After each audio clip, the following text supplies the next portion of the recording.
Olá, tudo bem?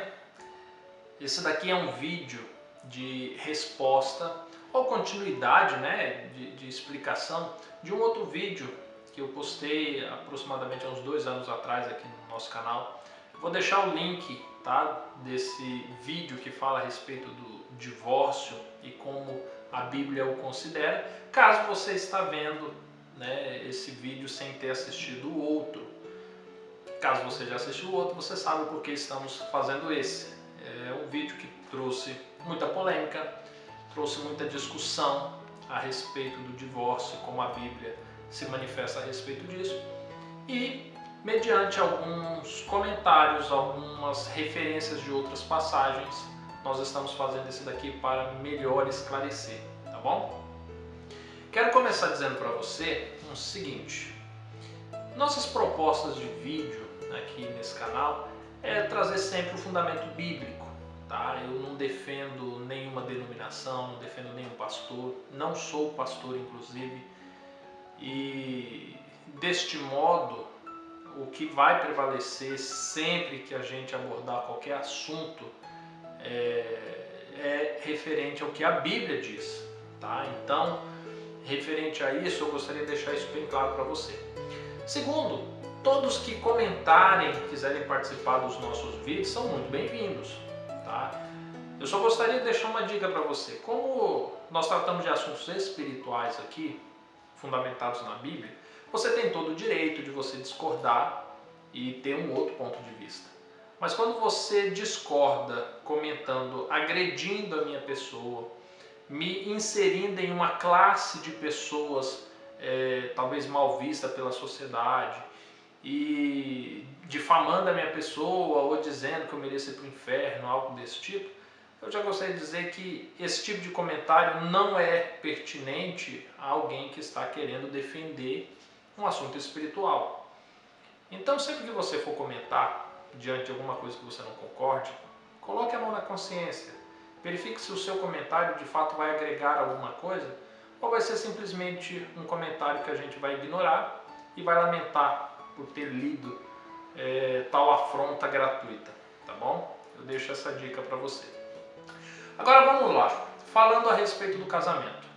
Nós fizemos o outro vídeo apontando todos os argumentos que a Bíblia trazia, defendendo que Deus ele criou o casamento, que ele não aceita, não se agrada do repúdio, do divórcio, e que ele muito menos tolera um segundo casamento, considerando um adultério.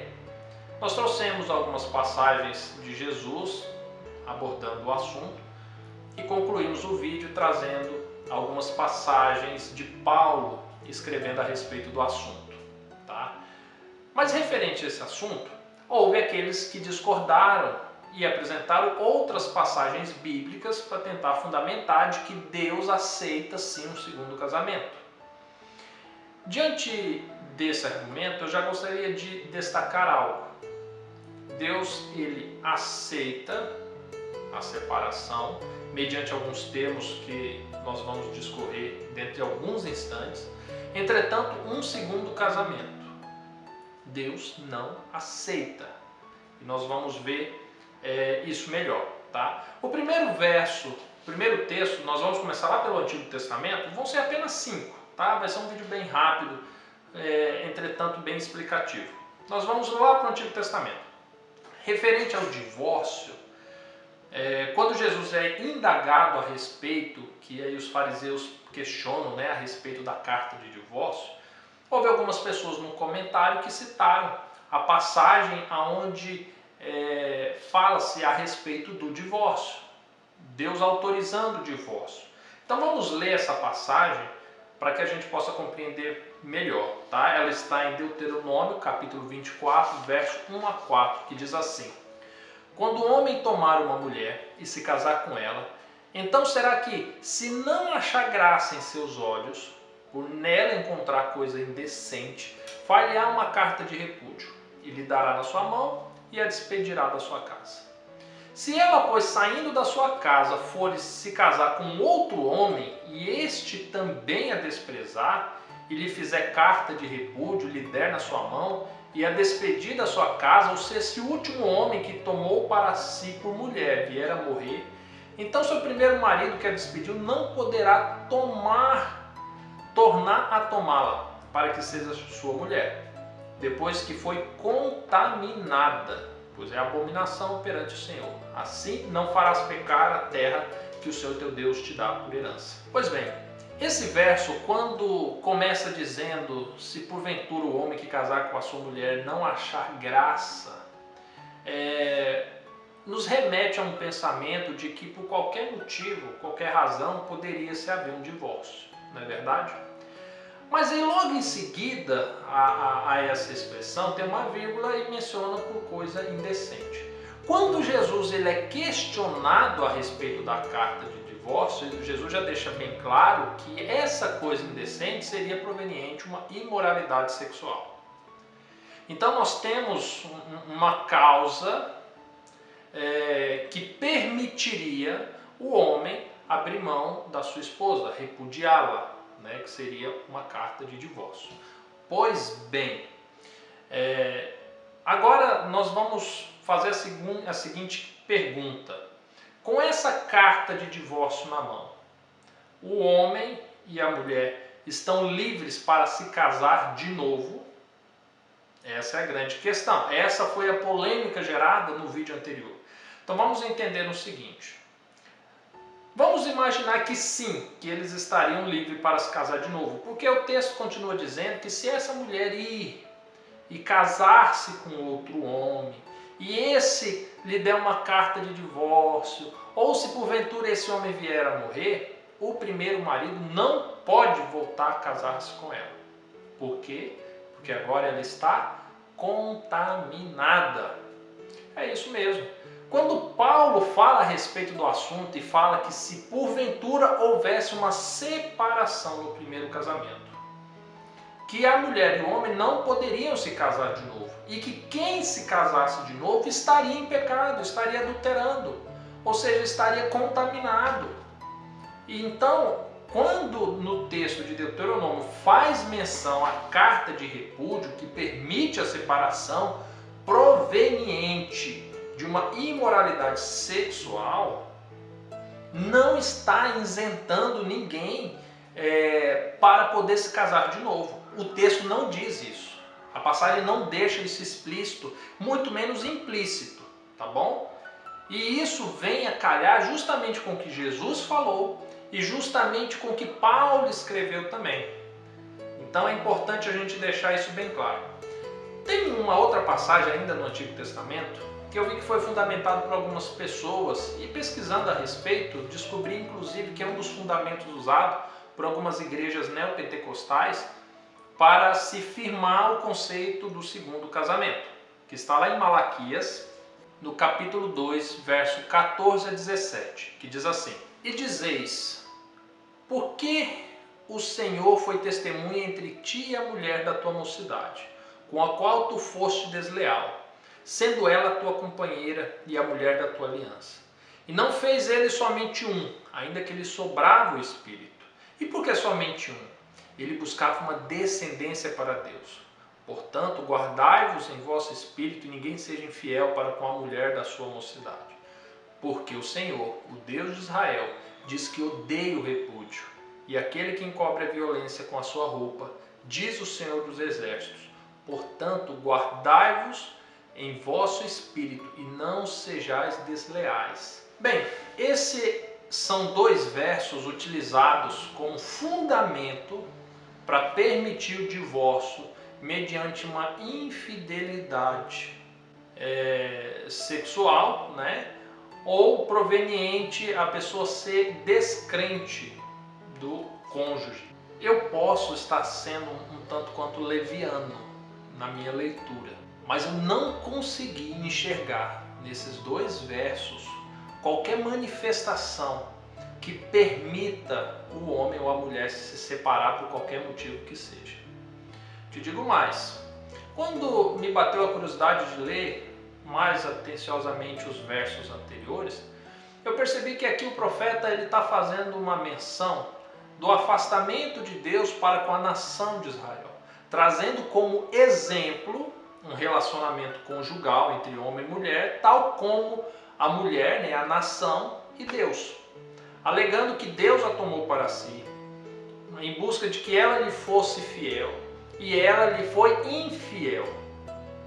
E mesmo assim nós sabemos da história que Deus busca, né, aqueles com quem Ele faz aliança, ainda que nós sejamos infiéis a Ele. Pois bem, além do verso que fala de casamento, que fala de infidelidade, que fala de aliança, não falar em momento nenhum que Deus permite essas coisas, o último verso que eu li, ele afirma inclusive que Deus diz que odeia o repúdio. Como é que eu posso utilizar esse verso para dizer que Deus permite o divórcio? Quando o verso esclarece explicitamente que Deus diz que odeia o repúdio. O verso seguinte, o qual eu não li e as pessoas não leem quando tratam desse assunto, quem usa esses versos para fundamentar o divórcio, diz bem assim: enfadais ao Senhor com vossas palavras, e ainda dizeis, em que o enfadamos? Nisto que dizeis, qualquer que faz o mal passa por bom aos olhos do Senhor. É desse que ele se agrada, ou onde está o vosso Deus, o vosso juiz? Essas palavras são sérias, porque agora nós tratarmos o mal e falar que o mal está se passando por bem aos olhos do Senhor, o enfada, é algo que Deus não aprova. Então, eu vi várias declarações de pessoas, por exemplo, no comentário, dizendo assim que divorciaram sim, e que estão no segundo casamento, e que é muito melhor e que Deus abençoou. Preste atenção. A manifestação do mal se passar por bem aos olhos do Senhor não é algo que Ele aprova. Essa manifestação de você fazer algo errado e dizer que Deus está aprovando isso, tome muito cuidado.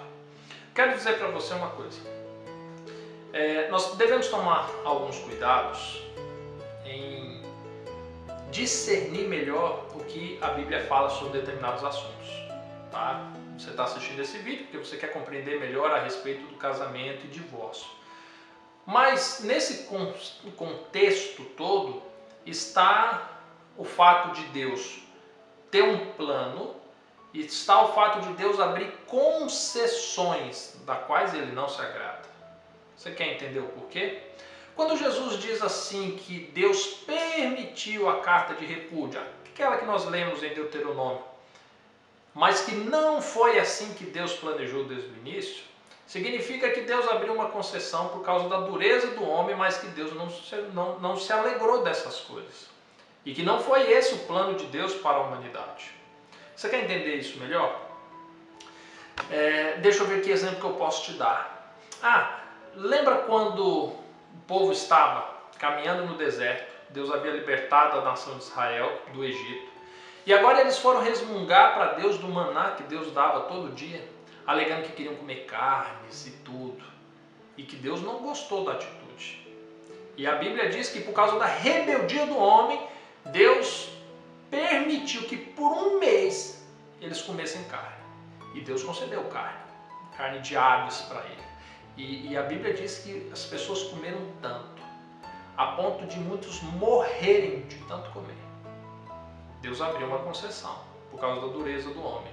Ele declarou pecado e uma condenação proveniente disso? Não.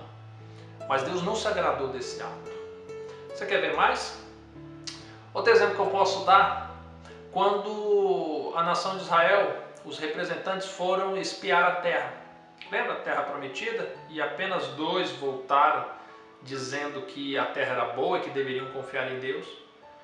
Pois bem, por mais que Deus tenha permitido a rejeição do povo naquele dia, Deus ainda conduziu a nação de Israel àquela terra. Entretanto, pelo fato de Deus ter consentido com a opinião do povo, todos aqueles que foram contrários vieram a morrer no deserto e não entraram na terra prometida. Mas tá bom, você quer ver um terceiro exemplo daquilo que Deus faz por causa da dureza do homem, mesmo ele não gostando, não aprovando?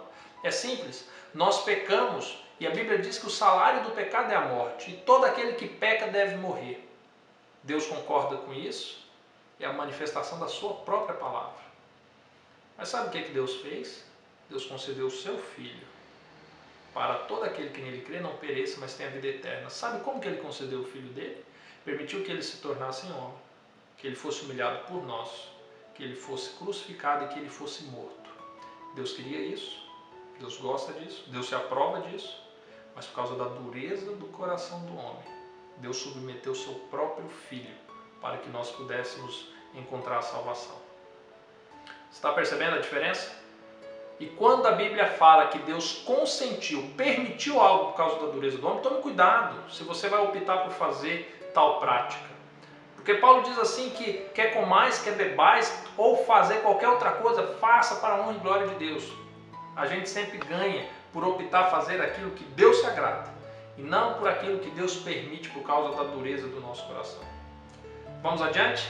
Então vamos lá. Agora, já no Novo Testamento, tem uma carta de Paulo, que ele escreve a Romanos, o qual eu citei, mas pediram que eu lesse mais alguns versos.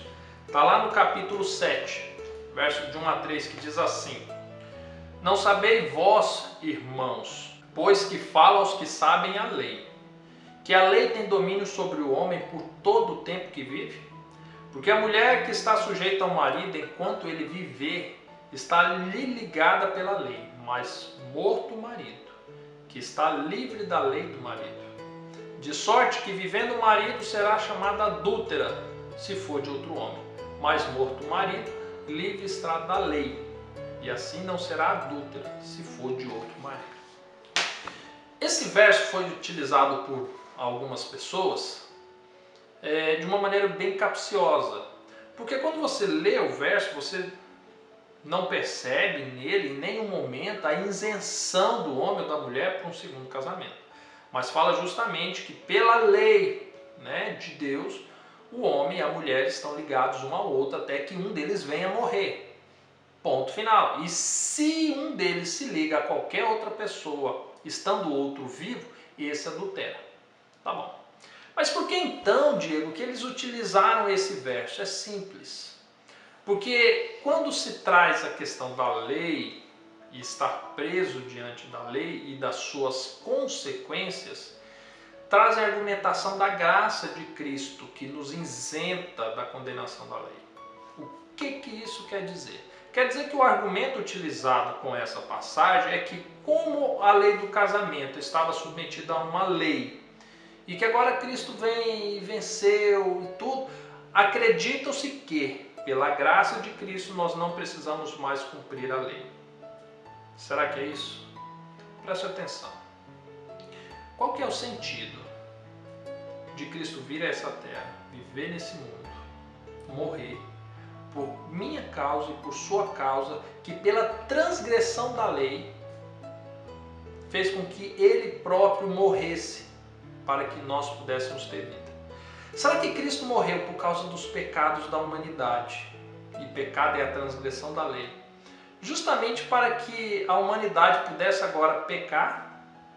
Justamente para que não houvesse mais lei que condenasse ou lei que manifestasse a vontade de Deus? Faz algum sentido isso para você? Ou você nunca parou para pensar por essa ótica? Qual o sentido de Cristo morrer por causa daqueles que transgrediram e eram escravos da lei, de agora você arrancar a lei e todo mundo poder pecar? Eu não sei, diante dos meus olhos eu não vejo coerência nesse discurso. Eu acho que muita gente confunde a graça, que é a vida que Cristo nos concede, mesmo tendo pecado, ou seja, nós pecamos e o salário do pecado é a morte.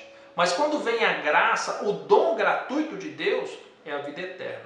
Ou seja, eu peco até o momento em que eu encontro Cristo. Quando eu o encontro, agora a graça dele me limpa de todo o pecado cometido, para que eu tenha vida eterna. Não quer dizer que a partir do momento que eu o encontrei, agora eu posso continuar pecando. Caso ao contrário, Cristo não é um limitador de águas na minha vida. Ele é simplesmente alguém que me tirou a culpa do erro para que eu continuasse errando. Faria sentido isso? De maneira nenhuma. Então, não caia nessa. Saiba distinguir o que é graça, o que é a graça de Cristo concedida por nós por meio da cruz, por meio da sua morte. Saiba que a lei é a manifestação do caráter de Deus e é um guia para todo aquele que quer andar segundo a sua vontade, tá? E que justamente a transgressão da lei é o pecado, que é o que nos afasta de Deus.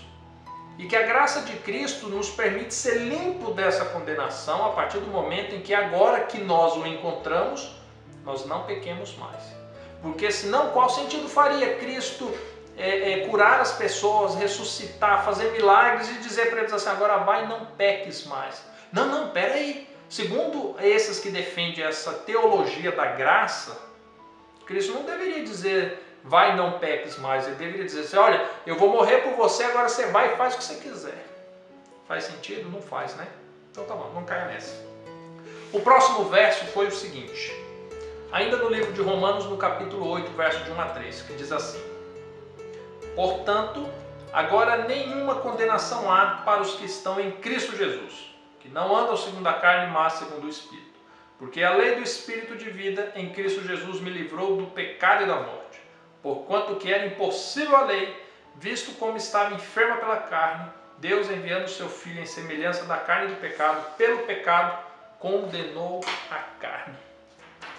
Justamente isso que eu havia falado. A argumentação de que pela graça de Cristo agora não precisamos guardar a lei. Não é nada disso. É pelo simples fato de que pela quebra da lei eu me torno pecador. O salário do pecado é a morte. Então se eu pequei, eu vou morrer. E não há lei que mude isso, exceto a graça de Cristo. Pela graça de Cristo eu obtenho perdão pelos meus pecados cometidos. Percebe? Cometidos. E agora me torno uma nova criatura. Isso não me isenta em momento nenhum a tornar a pecar. Desafio você a dizer alguma passagem que isenta o ser humano que almeja viver com Cristo de continuar pecando. Pelo contrário, mais à frente na Bíblia, quando fala da vinda de Cristo, quando fala da manifestação da volta de Cristo, é inclusive mencionado que agora o ímpio continua cometendo as suas iniquidades, enquanto o justo vai continuar a se justificar-se, a se santificar-se. Então, esse conceito de que Cristo chegou na sua vida e você agora pode fazer tudo que você fazia, mas sem culpa, meu irmão, você conversa para ir dormir, viu?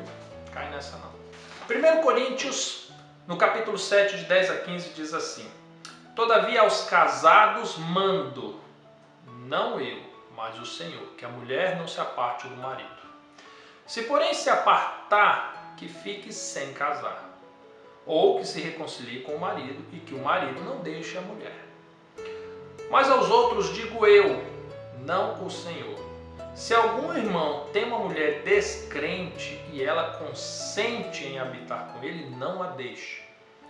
E se alguma mulher tem marido descrente e ela consente em habitar com ela, não o deixe. Porque o marido descrente é santificado pela mulher e a mulher descrente é santificada pelo marido. De outra sorte, os vossos filhos seriam imundos, mas agora são santos.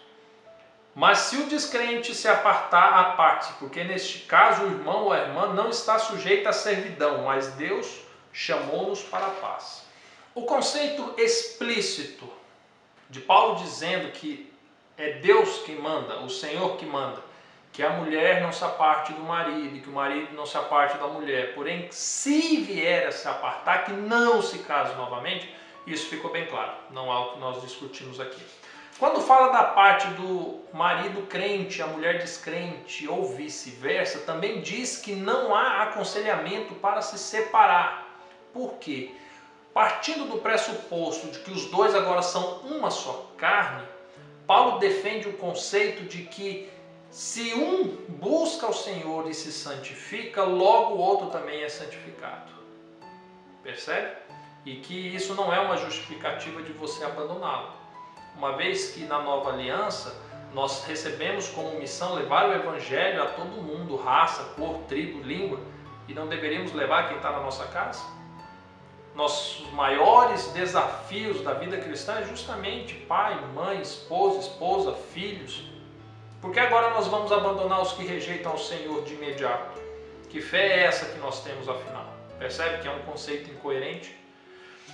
Por fim, é dito: se o descrente quiser se apartar, aparte-se, porque o Senhor não chamou para a servidão, mas para a paz. Vamos nos demorar um pouquinho nesse conceito. Aqui está dizendo que não é o crente querer se apartar, mas o descrente quiser se apartar.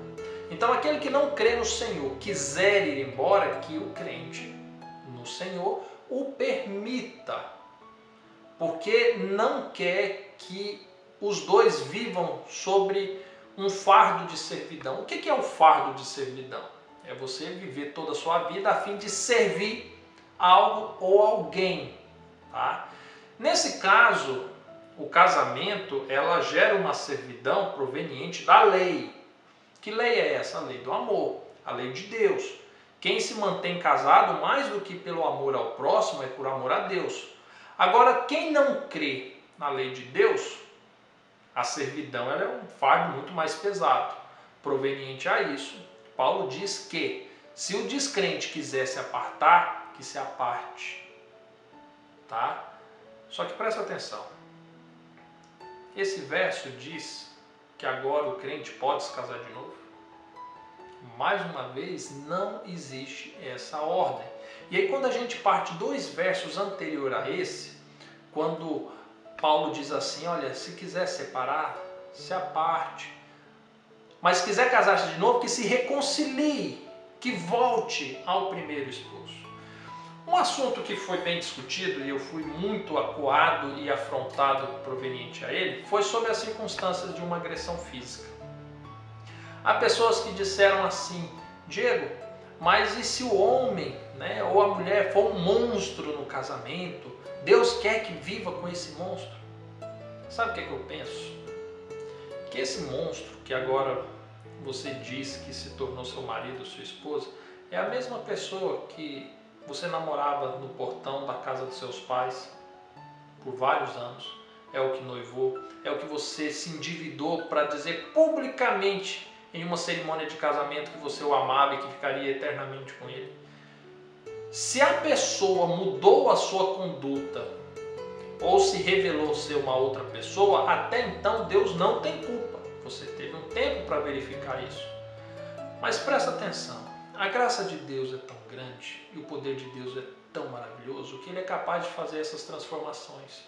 Se você crê que Deus é capaz de te trazer um novo marido, mesmo isso sendo contrário à vontade dele e à lei dele, você não crê que Deus pode transformar o marido que você tem? Você diz que acredita que Deus ressuscitou Lázaro, que ressuscitou tantos outros, que fez milagre, que abriu o mar vermelho e não consegue mudar o temperamento do seu esposo ou da sua esposa? Eu sei que é difícil conviver com uma pessoa nesse contexto. Se você acha que o melhor é se separar no momento, embora eu não tenha fundamentos bíblicos para te orientar a isso, mas eu, Diego, falo, separa. Mas esteja em oração, esteja em jejum para que Deus reconstitua esse casamento. Esse é o propósito dele. E você quer ver como é que eu fundamento isso? Está na última passagem que também me foi sugerida. Evangelho de João, no capítulo 4, verso 17 e 18, que diz assim: a mulher respondeu e disse, não tenho marido, disse-lhe Jesus. Disseste bem, não tenho marido, porque tivesse 5 maridos, o que tens não é teu marido. Isso disseste com verdade. Esse diálogo ocorre com a samaritana. E Jesus manifesta em uma conversa rápida com ela o seu maior pecado, sua maior angústia, o maior fardo que ela suportava, que era o fato de não conseguir se estabelecer com um homem. Ou seja, ela já havia passado por 5 casamentos e estava com um agora que nem era oficializado na sua cidade ou com as pessoas. Isso significa que Jesus aprovava a conduta? Não vejo isso. Isso diz que Jesus aprovava o segundo casamento? Também não diz isso. Mas eu vejo nas entrelinhas dessas passagens a graça de Cristo sendo suficiente para alcançar aquele que, ainda que se casou uma segunda vez, uma quinta vez, uma sexta vez, pode alcançar a esse, se esse estiver disposto a aceitar. Então, se você está no segundo casamento, terceiro casamento, se você tem filhos, enfim, não quer dizer que Cristo não te alcança, Ele te alcança. Mas a partir do momento que Ele perdoa os seus pecados, Ele diz, vai e não peques mais. E agora que você sabe que um segundo casamento é pecado, não perca tempo indo atrás disso. E presta atenção, Deus não fez com que o Filho dele viesse a essa terra, morresse só para que você pudesse ficar transando com quem você quisesse, só para que você pudesse se casar quantas vezes você quisesse. Não é esse o conceito. A vinda de Cristo aqui é uma manifestação de uma graça que o ser humano não consegue compreender. É a morte de um Deus para nos livrar do pecado e do poder e autoridade que tem a palavra dele. Pois quem declarou que o salário do pecado é a morte foi o próprio Deus. Deixa eu falar uma coisa para você. Fique em paz. Ore. Não é porque a gente descobre o nosso pecado que é tão fácil assim regularizar a nossa vida com Deus. E deixa eu te falar uma coisa. Se você está assistindo esse vídeo e talvez você ainda esteja no seu primeiro casamento, mas você veio se inteirar a questão de divórcio porque pensa em separar, eu vou deixar aqui um link, está aparecendo aqui na tela agora, para você clicar. É um curso que eu ofereço a casais, é exclusivo para mulheres, tá? Que buscam resgatar o seu casamento, salvar o seu casamento. Clique, pega mais informações. É um programa que dura 50 dias, tá? E não desista. E preste atenção. Cristo não morreu para que os seus pecados fossem santificados, mas Ele morreu para que a consequência dos seus pecados não possa cair sobre você, pois já caiu sobre Ele. Até mais. Um abraço.